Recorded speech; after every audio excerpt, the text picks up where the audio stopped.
Vamos lá, sincar o som agora. Olá, olá, escritor e escritora, aqui é André Bianco, voltando novamente para a dica da semana que eu dou aqui no meu canal, esse canal que é uma mistura do encontro com os meus leitores, admiradores, editores que venham saber um pouco mais sobre André Bianco. Para quem é curioso e está querendo saber o que é, como é que é a vida de um escritor, como é que ele começa a escrever, como ele transforma ideias em livros que seduzem pessoas, né? Eu sou um autor que tenho aí 20 anos de carreira, 18 livros publicados, já bati a marca de 1 milhão de livros vendidos. E eu tô aqui, esse projeto Dica da Semana, é para poder abastecer você que tem curiosidade, que quer saber como fazer para que seus livros tenham potência e tenham uma coisa que talvez você nem saiba que ele precisa ter, que é a máxima aderência da atenção do leitor. E hoje, no mundo que a gente vive aí com 1000 plataformas rodando, cada hora vira uma coisa, tem uma coisa nova chegando. Quando você aprende a usar tal plataforma, já apareceu umas 72, as minhas filhas já entendem de todas. Eu fico ali pensando, como é que eu ponho vídeo aqui no TikTok? Não sei. E Sula, uma das frequentadoras aqui das dicas da semana, do canal do André Bianco, deixou uma pergunta. Então, isso eu quero estimular demais. Deixe suas perguntas sobre dúvidas, sobre como escrever literatura. Deixe suas perguntas nos comentários, é fácil. Você, para poder ter aí a sua pergunta respondida, só precisa estar seguindo o canal, só precisa clicar aí no sininho de notificações, né? Se possível, compartilhe. Vai falar, puxa vida, eu sabia que ele ia pedir uma coisa para me ajudar. Vou pedir sim, que eu estou dando aqui as dicas gratuitamente para vocês. Então, no mínimo, dá uma moralzinha aí para o canal do Tio Bianco subir, e que muitos escritores e escritoras, como vocês, têm criatividade e que sonham com que seus livros alcancem cada vez mais pessoas. O mesmo sonho que eu sempre tinha quando eu tinha lá 22 anos, escrevi meu primeiro livro. Quando eu tinha 24 e lancei o 7, né? Eu sempre pego o 7, ele estava por aqui em algum lugar. Eu lancei o 7 e você falou, mas André, mas que capa é essa? Pô, ela não tem editora, tal, mas era uma capa trevosa, meu amigo, minha amiga. Mas por que essa capa era assim? Porque eu não tinha um puto para bancar um imenso projeto. Eu tinha um livro que já era grande. Para quem é um autor independente, chegar aqui com um livrinho de 474 páginas, uau! Deve dar para ver. Essa câmera ela tem esse efeito espelho, me confunde. Então, 477, 74 páginas. É um romanção, né? 400 páginas, quase 500. Adivinha, e eu trabalhava numa empresa de cartão de crédito e nenhuma editora quis o 7. Nenhuma. Eu mandei esse livro para várias editoras que publicavam terror, nenhuma quis. E uma ainda disse depois, né? Eu liguei, né? Petulante, arrogante, como é assim vocês não vão publicar o 7? É um livro de 7 vampiros portugueses, encontrados dentro de uma caravela, numa caixa de prata, e cada um tem um nome incrível e sinistro e misterioso, que os leitores vão querer saber quem eles são. É o inverno, é o acordador, é o tempestade, é o espelho, é o lobo, é o gentil, é o sétimo, o próprio sétimo, que quando chegamos no sétimo, falando, é o sétimo mesmo. O sétimo, gente, todo mundo vai querer ler. E eu estava entregando às editoras um livro de terror. Aí eles disseram, sabe o que é? É que leitor brasileiro não gosta de ler histórias escritas por autores brasileiros, porque o que os editores naquela época compreendiam como o terror deveria ser vendido? Se você é um autor nacional, o terror tinha que ser de mentira, ou alegoria, ou metáfora, situações políticas pelas quais passamos, né? isso não impede de que seu livro tenha, sim, essa função social, é muito legal. Eu vou gravar uma aula aqui sobre isso. Salvando o seu livro do esquecimento, dando valor, a injeção de valor na obra. Isso é uma técnica, e que você vai exercitar, e as pessoas vão ficar assim maravilhadas. Sabe, aquele seu livro é incrível, mas quando a gente para pensar que a humanidade realmente falha nisso, você corre o risco de estar concorrendo a um jabuti aí já. Ó. E o que aconteceu? Eu comecei a guardar grana, né? Para onde eu estou indo com essa conversa? Que eu fui publicar de forma independente, porque eu fiquei muito chateado com essa resposta de que leitor brasileiro não lê terror de autor nacional, porque a maioria dos autores nacionais fazia essa subversão da história de terror no final e não era terror mesmo. Olha, eu já passei por tantas salas de roteiristas, por tantos projetos, por tantos editores, a maioria deles não entendem o fantástico, não entendem o terror, não entendem o sublime, não compreendem. Não é um mal, não é uma crítica. Cada macaco no seu galho. Aquele roteirista, aquele escritor, ele deve entender muito de outras coisas.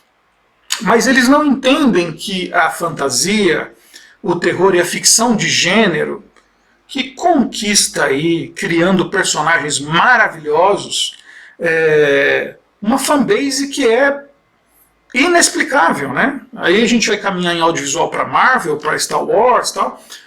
A fantasia pode ser uma fantasia por si só. Você não precisa explicar cientificamente tudo. O gênero da ficção científica pede mais um pouquinho e ainda você rouba bem legal no jogo, né? E aí, quando eu fui lançar esse livro, foi do meu próprio bolso, guardando dinheiro do meu salarinho de atendente de cartão de crédito. No terceiro mês eu fui demitido, peguei o fundo de garantia, fui na gráfica e falei, isso é tudo que eu tenho, publique esse livro, por favor. Deram um desconto, fizeram 1000 livros do set.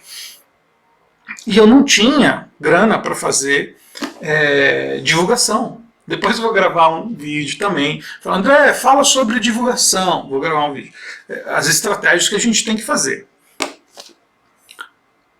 Então eu tive que ser barra pesada. Eu só tinha esse livro. Ele está com a capinha carcomida, mas é que ele é o clássico. Ele é edição número 1. Esse livro aqui tem mais de 20 anos, gente. Esse livro, quando esteve na minha mão, era sonho. Sonho e também pesadelo, porque eu não era um editor de livros. Olha essa lombada aqui, ó. Olha isso. Quando eu vi que as letrinhas estavam se encontrando na lombada, que o leitor ia ter que esticar todo o livro para poder ler, eu quis morrer. Quando eu soltei o livro, mandei aproveito, né, vi que eu não tinha colocado o e-mail, eu quis morrer. Aí eu tive que pôr o e-mail assim, ó, por adesivo, livro por livro, fui com 1000 adesivos, né? Eu estava puto da vida. Caraca, como que você faz isso? Mas vivendo aprendendo. Eu era um menininho lá dos meus 24 para 25 anos e tá tudo certo, é só alegria. O sonho, sonho, sonho, sonho é uma coisa que nos enche com um combustível fantasma, sobrenatural, que a gente não enxerga, mas a gente sabe que ele está lá no nosso tanque. Você só não pode desistir nessa estrada. Escrever, ser autor, escritor, escritora, é um caminho exigente, né? E leva tempo. Espera aí, depois eu ligo para você, tá bom? Exigente e leva tempo para que você consiga formar sua fanbase e consiga se destacar dentro do mercado do livro. Hoje está muito mais fácil, por incrível que pareça. André, mas são tantas plataformas. As pessoas estão olhando para o YouTube, estão olhando para videogame, estão olhando para a Netflix, estão olhando para a Amazon Prime. Então agora chegou essa Disney Plus e vai acabar com a nossa vida. Vai nada. Vai nada. Você faz movimentos sorrateiros e as pessoas vão se juntando ao redor do que você gosta de contar. E isso que eu disse agora, vão se juntando ao redor do que você gosta de contar. Tem muito poder. Porque é isso que a gente sempre fez. Quando a narrativa, contação de histórias nasceu, nós nos reuníamos ao redor das fogueiras e pegávamos sangue dos animais que caçávamos e misturávamos com carvão da fogueira que erguíamos para cozinhar aquela carne. E mexíamos aquela massa de carvão e sangue e começávamos a pintar os nossos heróis nas paredes das cavernas, heróis e heroínas. E, puxa vida, né? O que a Sula fez com a gente hoje? Ela é que traz a pergunta para a dica da semana. A Sula fez uma pergunta ótima. Já deu para entender nessa minha breve introdução, que costuma ser curtinha, que nós não vamos ter uma simples dica da semana. Isso vai bater numa aula, vai bater numa masterclass. Clica nesse vídeo, salva como favorito, abre lá naquelas listinhas do YouTube, salva o Senhor Incrível André Bianco. Aí tudo que eu postar lá de dicas, você clica lá. E quem mandar um print da tela que abriu aí mesmo uma coleção que se chama Os Vídeos Incríveis de Storytelling do Senhor Bianco. Eu vou sortear um livro para vocês, tá? Tem que mandar o print aí, eu quero ver. Aí sim, eu mando um livro de presente aí para os primeiros que mandarem aí a abertura dessa pasta incrível. Não, eu não sou metido, gente, eu juro. Inclusive, eu ganhei já o campeonato mundial de pessoa mais humilde do planeta Terra 2 vezes. Isso não é para poucos, né? Você tem que ser muito foda, muito pica para ganhar o prêmio de o homem mais humilde do planeta Terra, né? Então eu ganhei 2 vezes, então sou humilde para muito, tá? Olha só a introdução, graças a Sula. Olha a pergunta da Sula, gente. Isso eu poderia falar por horas e horas e horas. Eu vou tentar abreviar, mas isso me comove. É uma das partes comoventes do storytelling. O que separa os livros que vão para o cemitério dos livros daqueles que vão conquistar leitores loucamente. E eu quero mostrar para vocês aqui a perguntinha dela. Sula Santos pergunta: como dar vida a um personagem e escrever em primeira pessoa sem colocar sua personalidade nele, sua personalidade da autora, eu entendi. A Sula quer escrever um personagem em primeira pessoa, mas que as ações, as palavras, os diálogos, os conflitos e os movimentos não passem por ela. E olha, eu vou fazer aqui um destaquezinho, a edição me ajuda. Voz de narrador, reconhecimento de autor e voz de personagem e unidade de ação de personagem. Uau! Uau! Uma perguntinha aparentemente ingênua, simples, vai nos abrir tantas veredas e fiordes. A gente podia descer as veredas do storytelling, chegar na beira de um dos fiordes, entrar numa balsa e deixar a gente descer no rio e eu falando para vocês de onde isso veio, para onde isso vai e por que a pergunta que a Sula faz é de extrema importância para nós, narradores de ficção, tá bom? Sempre, tudo que eu ensino aqui é para o campo da ficção, tá? Todos os gêneros da literatura de ficção. Se você está... literatura de gênero, para eu ser mais preciso, mais assertivo. Você vai falar disso em literatura de terror, literatura de ficção científica, fantasia, dark fantasy, ficção científica, todos os desdobramentos de ficção científica, distopia, utopia. Você vai para o policial, você vai para o noir, você vai para o romance romântico, jovem adulto, young adult, infantil. Você entra, sabe, gente, por que a Pixar e por que a Disney, quando fazem infantis, eles simplesmente arrebentam e são bilheterias imensas. Ei, gato, eu estou gravando um vídeo. Vem aqui, gato. Ele está sentindo falta da dona Natália, filha do meio. O que acontece? Esses grandes estúdios entendem o Paranauê, que são as estruturas. E a pergunta que a Sula nos faz nos leva a um lugar 4.000 anos atrás. Eu queria ter agora o poder de colocar todos nós numa bolinha voadora, aquela do Neil Tyson DeGrasse, que cancelaram ele, porra, né? Mancada, o cara, eu fico um herói, eu amo o Neil Tyson DeGrasse, mas eu queria viajar naquela capsulazinha dele lá, levar vocês e falar lá, ó, Aristóteles, aquele cara é muito foda, é ele. Pô, ele é o nosso padrinho. Compre uma estatuazinha de Aristóteles e acenda uma vela à noite e reza um terço para Aristóteles. Ele é o pai da ficção e da narrativa de ficção quando trouxe para o palco a tragédia grega pensada, urdida, para extrair do que a gente já tem na nossa memória pronta o melhor para gerar o quê? Aquilo que eu estava falando.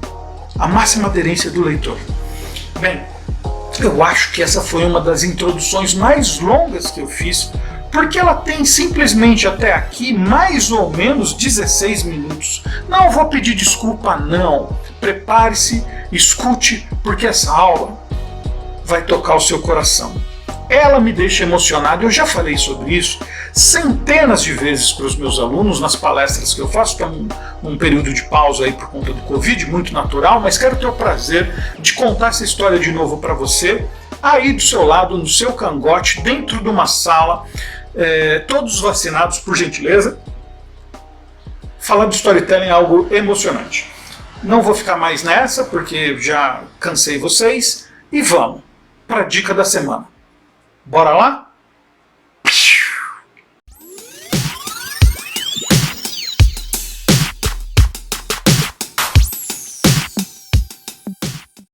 Querida Sula, adorei sua pergunta, espero que outros escritores e escritoras que estejam em algum tipo de cilada aí de criação, estejam bloqueados por alguma razão, ou que estejam em dúvida, meu Deus, como é que eu faço isso? Como é que eu faço uma cena em que a moça está no apartamento e chega a namorada do outro e ela precisa fugir dali pro lado e não sei, uau, como eles vão resolver esse rocambole, né? Cada gênero, cada comédia romântica vai para um lugar que tem os seus beats e tal. Sua pergunta, querida. Como dar vida a um personagem e escrever em primeira pessoa sem colocar a sua personalidade nele? Essa dúvida me mata. Por favor, não se mate. Sula, meu anjo, escute.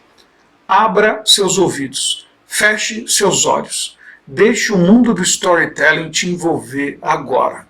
O reino sagrado do storytelling é o único lugar nesse planeta que, antes de eu entrar, eu tiro os meus chinelos. Eu não tenho crocs, graças a Deus, mas eu tiro sapato, meia, eu entro descalço. Para a energia dos pés dos outros dramaturgos que vieram antes de mim, na esperança de que se conectem comigo. Uau, um sonho. Se eu achar as pegadas do Henry James e de Victor Hugo, eu acho que eu faço aquela coisa calçada da fama, derrubo um pouco de concreto, cimento, imprimo e trago fugido, correndo para cá. Olha eu já maculando esse lugar sagrado do storytelling. Mas veja bem, olha que coisa fascinante. A pergunta parece simples, nós vamos quebrar em palavras que você vem encadeando na sua pergunta. Como dar vida a um personagem? Pronto, isso aqui é uma aula de 1h20. Não vai ter 1h20, tá? Depois eu posso quebrar e ir devagarzinho em cada ponto. Como dar vida a um personagem? Começou. A maioria dos autores iniciantes já pensam logo naquelas fichas escrotas de jogos de RPG e vai preencher carisma e pá. Carisma é muito importante, mas calma que eu vou explicar. E veja bem, não é ruim, tampouco é errado. Você está indo para um caminho de escultura de personagem já. Mas o problema quando você é um novo autor, você não compreende exatamente o que você está fazendo. O que é personagem? E quando eu estou falando isso, gente, por favor entendam, por favor entendam, por favor entendam. Eu tenho uma missão, que é passar o conhecimento do storytelling para vocês, para a gente diminuir a distância das nossas publicações nas prateleiras das livrarias, que tem uma concorrência desumana quanto à literatura fantástica de gênero internacional, ainda mais se é produzida dos Estados Unidos, Inglaterra, nesse eixo, né? Mas é que a gente não tem arma para lutar. Né? Nós temos muitos e muitos autores incríveis que é do que dizem a alta literatura, a literatura especulativa, a literatura paradoxal, que é igual quando você vai ver lá um quadro do Pollock na parede, você olha assim, que interessante, né? E você lê no livro, que interessante. Eles transcendem, eles lutam tanto para distorcer e esgarçar as bordas da literatura clássica de maneira heróica, brilhante e muito importante. Mas tem um menor, como é uma leitura muito mais difícil, rebuscada e exige que você fique lá dentro, e ela esvazia a aderência do leitor. O leitor não tem aderência. Eles pegam e falam, como às vezes algumas pessoas na frente de um quadro de Pollock ficam pernósticos, põem a mão no rosto, falam, a sensação de que as brisas do oceano estão se tornando em palmas que alisam as costas do rinoceronte, é isso que me remete. E você está vendo 6 pinguinhos ali na tela. Você fala, eu preferi o Exupéry com o Desenha-me um Carneiro, e que o Pequeno Príncipe mostrava lá a jiboia que engoliu o elefante. Você sabe o que é isso? A pessoa inferir no paradoxal de que aquilo pode ser um chapéu, e depois cai e vai para dentro da viagem do príncipe, e fala, não, eu não quero uma cobra que engoliu um elefante. Né?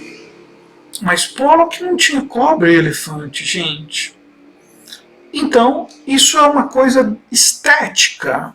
Entenda que quanto mais você se afasta da estrutura do storytelling clássico e contemporâneo, que fez uma transição brilhante, que a gente consegue ainda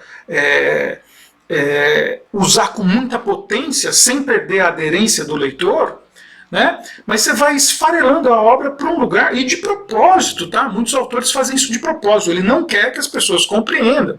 E entendam, isso não é defeito. A única coisa que você tem que estar consciente quando você quer transcender uma forma de contar histórias é de que muitas pessoas não vão compreender. Logo, seus livros terão vendas pequenas.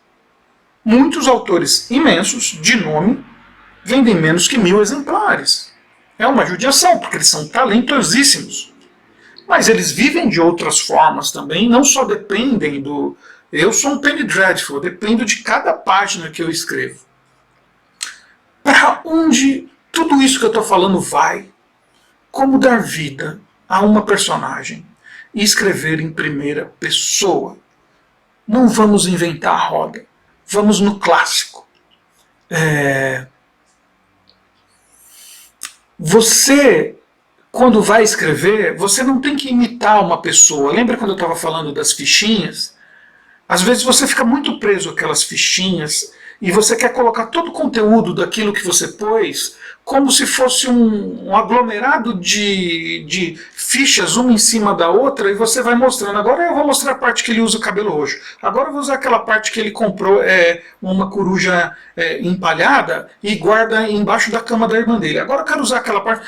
Agora ele é muito bravo, ele é muito forte, ninguém consegue bater nele. Agora eu vou usar...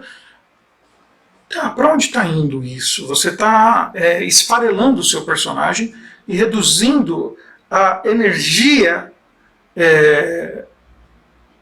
potencial que o seu personagem tem de manter o leitor preso. Quando você dá o caráter do seu personagem, essa energia potencial se torna energia cinética, de fato. Essa atmosfera agarra o seu leitor. E os leitores querem ser agarrados por personagens. Desculpa, a trama é incrível, a missão dada para o personagem, a defesa da vila, a defesa do mundo, conquistar a garota que ele conheceu no jardim da infância, ele tem a memória de que aquela menininha foi o primeiro amor da sua vida. É uma meta incrível. Haja amor nas histórias, haja amor. Agora, quem são essas pessoas? A gente só fica na história se a gente fica curioso pela pessoa, se a gente fica encantado pela pessoa, ou se a gente fica ainda totalmente intrigado e com vontade de eu queria ser essa pessoa. E a magia se dá quando o leitor passa a tratar o seu personagem como um amigo. E começa a ter agonia quando vê que o livro vai acabando. Ele quer que continue. E olha, eu tenho 3 livros que os leitores, eu tenho medo, eu tranco a minha cara, porque eu tenho medo deles invadirem, me prender e fazer eu escrever esses livros, que é as Crônicas do Fim do Mundo 2 está quase pronto, gente. É só uma questão de datas e ajustes de bastidores aí, de editora, de contrato. Por favor, não fiquem bravos comigo. E Dartana 2, sabe? A prequel do 7 todo mundo já quer, não sei por que a gente foi divulgar que vai sair prequel do 7, mas enfim. Essa conexão com o personagem é a coisa mais importante. Então eu parei, é o comecinho da pergunta da Sula. Sula, obrigado por me permitir falar disso para vocês. Obrigado mesmo, porque eu sou um apaixonado pelo personagem. O personagem já tem uma coisa muito importante. Dar vida. O que dá vida ao personagem? As ações que ele toma. E você não imita uma pessoa real. Você imita as ações que o personagem faz dentro da história. Pode estar parecendo pesado, não é, André? Eu não consegui entender. Fica voltando nos 10 segundos do YouTube aí pra você ver. Você não imita o personagem na vida real. Você não olha para ele. Na vida real, ele. Não. Você imita a ação do personagem. Da onde vem a ação? Personagem. No grego, personagem é character. Né? E olha que curioso, em inglês é o que? Personagem? Character. Uau! Por que será? Character significa marca feita por Deus na alma daquela pessoa. Então aquele personagem tem um caráter que foi marcado pelos deuses. Aqui a gente está falando da Grécia, do tempo grego. E os deuses fizeram marcas numa pessoa. E ele não consegue fugir dessa marca. E o que é simbolicamente isso? O seu personagem não é um corpo perfeito. Ele foi marcado. Ele tem um defeito. É por isso que eu falo. Quer perder seu tempo e fazer os leitores irem embora correndo? Escreva personagens perfeitinhos. Ah, mas ela é linda, maravilhosa, os olhos estão incríveis e não sei o que lá. E ela é impecável. Todos os garotos da escola, todos os homens do escritório, todo mundo, quando ela passava, viravam os olhos e queriam estar com ela, e a desejavam e sonhavam, porque ela era linda, inteligente, Ai, que sono. Oh, mulher chata deve ser essa daí. As mulheres podem ser lindas e incríveis. Claro, minhas filhas me batem aqui se eu disser que não, mas é pura verdade. Mas eu estou dizendo, no seu livro, se o personagem for perfeito, a pessoa se desconecta. Por quê? Pessoas perfeitas não existem. Pessoas perfeitas não existem. Nem o Heinrich, produção, põe a foto dele aí. Nem ele é perfeito, gente. Ele é perfeito, ele é perfeito, mas não é perfeito. Nem eu sou perfeito, tá? Desculpa também destruir essa ilusão que vocês têm. E aí, como nós vamos traduzir isso? Os meus grilos estão chegando. Como nós vamos traduzir isso? Quando você põe uma marca no seu personagem, ele tem um defeito de caráter. Caráter, olha, personagem, caráter, tem um defeito, uma falha de caráter que vai ser mostrada na história repetidas vezes. Vamos pegar um blockbuster aí, estou com preguiça de pensar muito, mas vamos pegar um blockbuster incrível e poderosíssimo. Crepúsculo. Gente, continua no vídeo, não desiste agora, o negócio vai te ajudar muito. Não desiste porque eu falei Crepúsculo, por favor. Crepúsculo. A menina, a Bella, aí fala, você se deu bem com esses vampiros, porque Crepúsculo. A Bella estava na sandbox, lá na caixinha de areia, quando eu escrevi os meus vampiros do Rio Douro. Ela tem uma falha de caráter poderosa. Ela tem baixa autoestima, mas é muito muito baixa a autoestima dela. Ela não se reconhece como uma garota que pode ser bela, que é bela e que não depende de ser bela. E olha o nome dela, que coincidência! Uma menina que sofre de baixa autoestima, o nome dela é Bela. Aí vocês vão falar, mas em inglês, Bela. Gente, roteiristas pesquisam. Roteiristas pesquisam. O nome dela não é Bela à toa. Tá? E aí uma das cenas emblemáticas, ela entrando no colégio, chega um amigo e já quer que ela seja... Desculpe pelo som externo, aí hoje está tenso. O amigo dela, que dirige o jornal, quer que ela seja a capa do jornal da escola, do Grêmio, né, naquela semana. E ela tem baixa autoestima, ela vai se encolhendo. Né? Quando ela tá jogando vôlei, ela tá lá, ela não quer, ela fica no canto, não quer aparecer, não quer que joguem a bola para ela, e quando ela dá uma cortada, vai bem na cabeça de alguém, ela fica morrendo de vergonha, chama a atenção, ai meu Deus. E quando o Edward entra naquela sala, ela já fica assim, se eu vou jogar minha autoestima lá pra puta que pariu, eu vou dar um jeito, a minha autoestima é agora. Aí ele senta do lado dela. Só que ele fica lá com, tipo, sentindo um cheirinho ruim, aí ela até acha, será que eu tô com CC? Será que a minha sovaca aqui tá podre?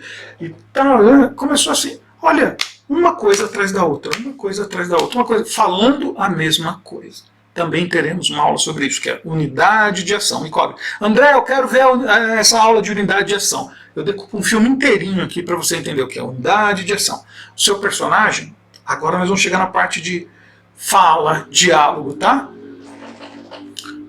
Seu personagem sofre de baixa autoestima. Ok? Então, sempre que ele estiver na história e for agir, olha como ele vai se livrar da sua boca, Sula. Você é uma menina plena, tranquila, feminista, transcendeu, incrível, arrebenta quarteirão. Você é incrível.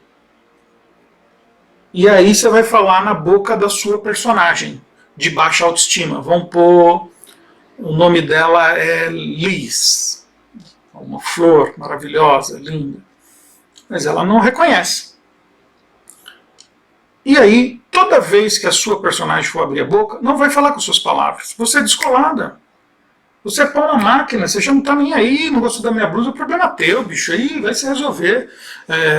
Você que lute para ficar comigo, alguma coisa assim e tal. Agora, a menina de baixa autoestima tá lá, congelada. Eventualmente, uma das outras características da baixa autoestima é uma extrema timidez. Ela não consegue nem se mexer de onde ela está. Ela não quer arriscar ser percebida. Né? Ela não sente que tem o direito de viver um amor com uma pessoa que ela achou incrível, que ela desejou, que ela pensou, puxa, eu estou interessado nesse menino. Ela nunca vai nem perguntar para ele. Então o que vai acontecer durante a sua história, ela vai ter a meta que for, a sua personagem. É o que eu chamo de meta rasa. É atingir um objetivo do mundo material. Precisamos erguer um muro na nossa cidade porque estourou uma barragem. Em 5 dias a água vai estar aqui, não tem como o governo ir detendo, não sei o quê, vão jogar pedra, mas vamos fazer uma barragem na nossa cidade, sim. Temos 5 dias. Essa é a meta dela. E agora o que vai correr? Enquanto chegar no fim da meta, ela vai conhecer, vai ter lá uma engenheira que vem da cidade, que é mega gata, um engenheiro, se ela gosta de menino, se ela gosta de menina, não importa. Ela vai ficar assim, até o final da história ela vai ter que saber lidar com a sua baixa autoestima e encontrar um caminho onde dentro dessa história ela seja incrível e as pessoas falam, meu Deus, como você é incrível. Ela é uma geóloga brilhante, ela entende da fluidez, né, dos líquidos, das consequências dos líquidos, o que vai acontecer ele descendo 5 dias pelo leito de um rio, São Francisco, que é imenso, não sei o que e tal, e que vai afunilar em um determinado ponto, né? Tipo, ela vai ter 25 teorias e 30 soluções, né? E vai falar, mas a melhor solução só tem uma, é essa aqui, né? Uau! Agora você está imitando a ação dela. e você vai colocar sempre a sua personagem em frente de conflitos, que é o agon dela, da outra coisa entrando. A sua personagem é a protagonista. E por ela ser a protagonista, olha a palavra belíssima, né? Também vem do grego, quando nasce lá a tragédia grega, e protagonista significa o que traz a agonia à frente, o que enfrenta a agonia à frente, o dono da agonia. Então, a sua protagonista, que é a personagem número 1 do livro. Depois a gente pode falar, André, como que é em multiplot, então? Porque se essa é uma protagonista, toda a história vai girar em torno da questão de baixa autoestima, de perda de imagem e tudo mais, né? Uma bem simplesinha, não sei se eu usaria numa história minha, mas num determinado capítulo tem uma senhorinha que não quer abandonar a casa dela, a água vai passar por ali e a nossa protagonista Liz vai até lá, né? E pergunta para a senhora, porque eu sempre vivi aqui, não tem mais nenhum lugar mais belo que esse, eu vou ficar aqui, porque aqui depois que a água passar vai ficar feio. E esse lugar não merece ser feio. Eu vou arrumar tudo de novo. Eles falam, mas para isso a senhora tem que estar viva. Vem comigo, que depois eu venho aqui e ajudo a senhora a deixar tudo bonito de novo. Eu compreendo o que a senhora está sentindo. São duas pessoas falando da beleza que será perdida. Uma, a Liz, acha que não tem beleza. A outra senhorinha, e ainda para a gente fazer um jogo muito bonito, quando você fala, nossa, como sai isso das cabeças dos escritores?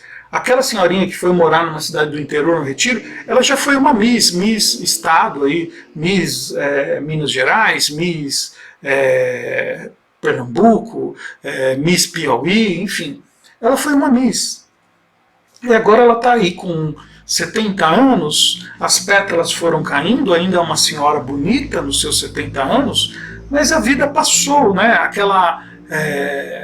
O blossom, aquela energia de florescer uma mulher, já passou e está tudo bem, ela está dentro da idade que é normal.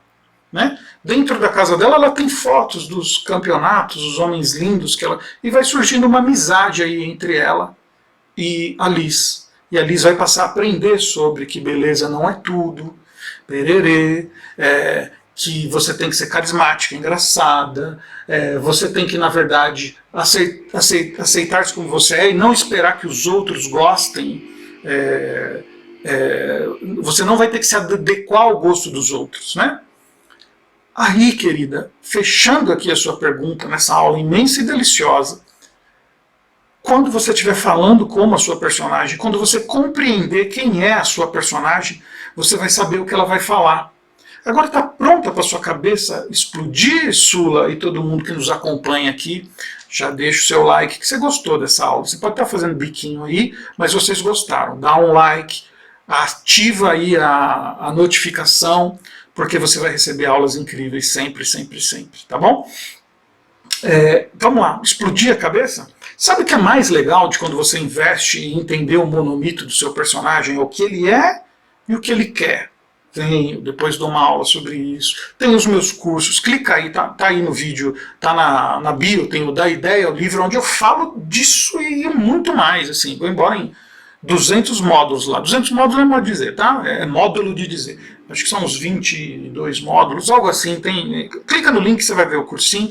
Tá mamão com açúcar, muito baratinho. Tô vendendo assim, tipo, ó, pegue, queira, adore. Só isso. Qual é aí o grande tesouro que você tira disso? Não é saber só o que seu personagem fala. Você vai ter certeza das palavras que nunca sairiam da boca do seu personagem. Né? Dependendo do ato em que ele está, né? As histórias são escritas em atos, né? Aqui tem... esse é o que eu estou fazendo agora com os meus Wolfpacks. Depois eu falo da Wolfpack para vocês. São salas de roteiristas para a literatura, onde nós escrevemos livros juntos, né? Nós temos aqui no Morfogênese um time incrível e que trabalham comigo 2 vezes por semana. Agora a gente ficou um tempinho sem se ver, porque eles estão escrevendo os capítulos do livro 2 e vamos começar a escrever o livro 3. Você escreve o livro com o André Bianco, o escritor que ganhou o campeonato de autor mais humilde do mundo. Incrível, né? E nós discutimos essas técnicas, uau, assim, exaustivamente, né? Nenhum personagem entra na história quando eu chego e falo, é um teste. Qual que é a cor do sapato dessa personagem? Se alguém falar, é qualquer um, qualquer cor, já dou um tapa na cara, aqui assim, é selvagem. Eu pego a espada de hardcover, né, de soldado ou plita, já dou nas costas também, falo, não tem essa de qualquer uma, não. Vai achar. Olha no caráter, olha no monomito do seu personagem e me diz qual é a cor do sapato dele. Se você não sabe fazer isso, você está bem lascado, está bem lascada. Você está entendendo aqui que é o seguinte, é por isso que alguns livros arrebentam de vender e outros são esquecidos para sempre. Sim, tá bom? A estrutura do storytelling te dá mais força para narrar e faz com que você conquiste cada vez mais leitores e eles fiquem presos, tá? É só olhar para a literatura estrangeira mesmo. Se você olhar livros de Stephen King, livros da própria Stephanie Meyer, se você ver livros Harry Potter, se você pegar o que foi um boom mundial inigualável, todos usaram as estruturas de unidade de ação dos gregos e unidade temática, que é quando a gente chega e já consegue aí transcender um pouquinho um modelo canônico que os gregos colocaram. Mas a união desses dois é o que dá produtos cada vez mais potentes. As séries que eu escrevo, onde eu sou Red Writer, os livros que eu escrevo, o que a gente está fazendo no Wolfpack, eu estou usando toda essa técnica, que não fui eu que inventei, para que vocês vivam a experiência de escrever uma história com um escritor, diretamente de Osasco. E fazer o quê, né? Nem tudo é perfeito, gente. Curem-se dessa dor aí. O escritor é de Osasco e pronto, ué. Vou fazer o quê? Não vou mentir. Sou da onde? Né? Não falam, sou da Vila Mariana, grande bosta Vila Mariana. Sou do Higienópolis, grande bosta. Osasco aqui, tiro, porrada de bomba, Rua 13, aqui é nós, mano, que a gente protege os nossos escritores. Tá bom? A dica de hoje foi esse. Quero agradecer aí a nossa seguidora, a Sula Santos. Seja sempre muito bem-vinda, tá, Sula? Pode mandar mais 10 perguntas aí, não tem problema. E você que está ouvindo esse vídeo pela primeira vez, está me encontrando por aqui pela primeira vez, também, tá? Também clica aí nos comentários e deixe sua pergunta que eu vou responder com o maior prazer. E, como vocês já sabem, minha despedida é essa. Beijo para quem é de beijo, abraço para quem é de abraço. Daqui, direto de Osasco. Até mais.